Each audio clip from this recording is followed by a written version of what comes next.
Everybody lives and everybody dies. And I don't want that to make you afraid. I want that to motivate you. The richest place in the world, look around. It's here.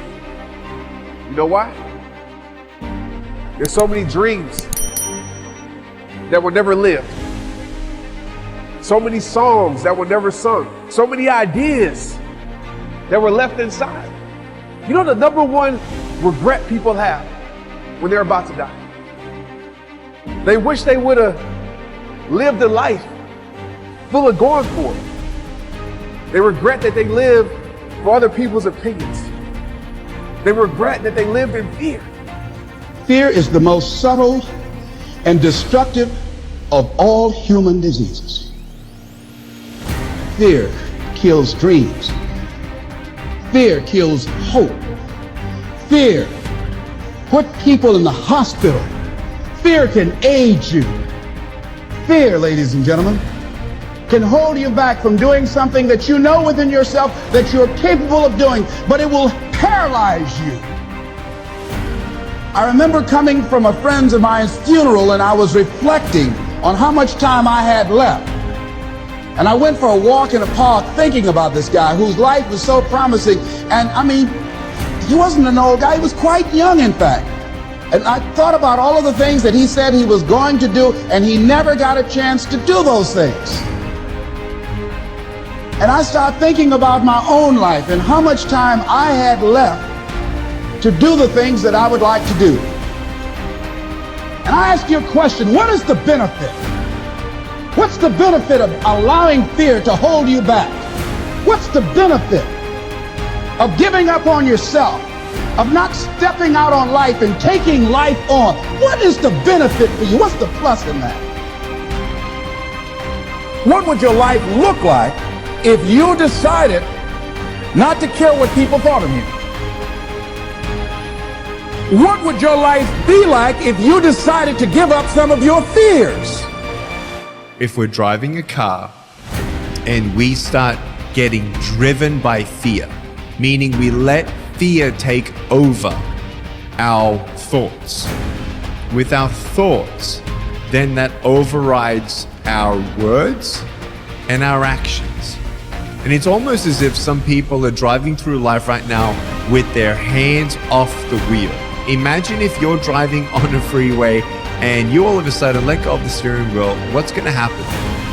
If you realize that is what's happening, guess what you're either going to do? Either you're going to put your hands back on the steering wheel and take control back over for your life, or you actually going to be instinctively saying, I got to stop.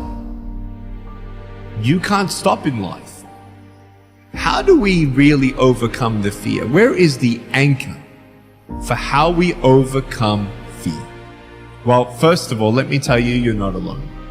Because we all face fears. I want to ask you to step into my shoes for a second. Talk about the prison of fear I had to break through. When I was at school, I had the greatest fear of being alone. Fear of never being married. Who's going to want to marry me?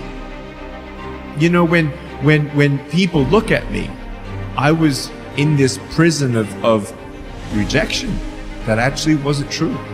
I lack self-confidence if I already feel rejected when they're not rejecting me at all. It's a preconceived idea that I've made up in my head because fear has taken control of my thought patterns. And when you don't let fear take control and you take control of that, that's healthy. How do we do that? How do we handle this fear factor? You have to begin to fortify yourself. How do we do that? I believe that you have to begin to consciously monitor your inner conversation and start talking to yourself. Start building yourself up. Sometimes the only good things you will hear about you are the things that you say to you. So I'm saying learn to be your own booster. Start building yourself up. Start encouraging yourself. Start saying, I can do this. I can make this happen. what would your life be like if you decided to become courageous? What would your life be like? If you decided to act on your dream, if you did what you felt in your heart. You know what courageous means? Courage comes from a French word which means of the heart. You know, it takes courage to live, the courage to love yourself, the courage to be who you are, the courage to take a chance. I don't want you to live a life full of, I wish I would have. I want you to live a life, man, I tried, I did, I failed, I accomplished.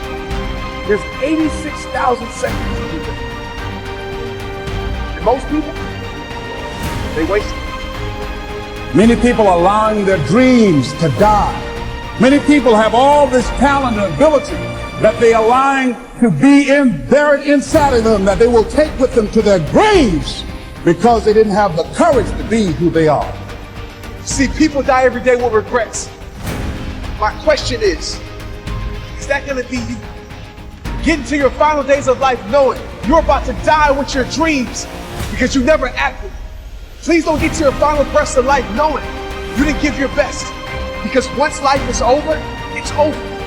There's no do-overs, it's done. You might not be in control of how you die, but I guarantee you this, you're in control of how you live. Don't be the one that chooses to give up when you know in your heart you got so much more to give. So you have a choice. You can face everything and rise, or you can fear everything and run. Face your fears head on. Every day, I'm gonna get up. I'm gonna keep on going. I'm gonna put myself out there to meet someone new today. I'm gonna go out there and look for a job. I'm gonna go out there and give myself a chance. Maybe you've lost your job right now, but it's not the end. You're still alive, you're still breathing. See, life is full of ups and downs. Life is unpredictable. It's uncertain. There are no guarantees. No guarantees out here at all. What are you waiting on? Ask yourself. What's the benefit of your waiting? There's millions of people that said tomorrow that ended up taking their dreams to their grave. I promise you, there will come a day when tomorrow doesn't come. So no more someday. No more one day. Start today. Start today. Start today.